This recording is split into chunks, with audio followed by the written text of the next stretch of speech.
1 peri peri pizza. না না দাদা 8টা স্লাইস করবেন না, 4টে স্লাইস করুন, বেশি খেলে না ভুঁড়ি বেরিয়ে যাবে। টিনা ওর জাস্ট খুব ভালো ফ্রেন্ড, ও আমাকে বলেছে ও আমাকে ছাড়া অন্য কোনো মেয়ের দিকে তাকায় না, is very serious about me. ব্যাপারটা কি বলতো, ও ওতে যায় জাস্ট গ্রুপ স্টাডি করার জন্য। অ্যাকচুয়ালি ওর মা কোনো মেয়ে বন্ধুকে বাড়িতে অ্যালাউ করে না। না কত করে কিলো গো? 50 টাকা। আর হাফ কিলো 25 টাকা।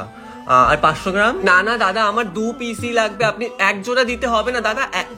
না না তুই ভুল ভাবছিস। অ্যাকচুয়ালি ব্যাপারটা কি বলতো, ও টিনাকে নিয়ে এই কারণেই ছবিটা দিয়েছে যাতে সবাই ভাবে যে ও আর টিনা রিলেশনশিপে আছে, আর আমার আর ওর সম্পর্কটা যাতে না পাবলিক না হয়। ব্যাপারটা কি বলতো, যত লোক জানবে না তত লোকজন বেশি নজর দেয়। He is very particular about that. ও একদম চায় না যে অন্য কারোর নজর লাগুক আমাদের সম্পর্কে। চুমু এই কেসটা আমাকে বলেছে। আসলে টিনার ব্যাপারটা হচ্ছে ও অ্যাস্থমার প্রবলেম আছে, তার ও সেদিনকে ইনহেলার আনতে ভুলে গেছিল। সো আমি মনে প্রাণে বিশ্বাস করি যে ও লয়াল।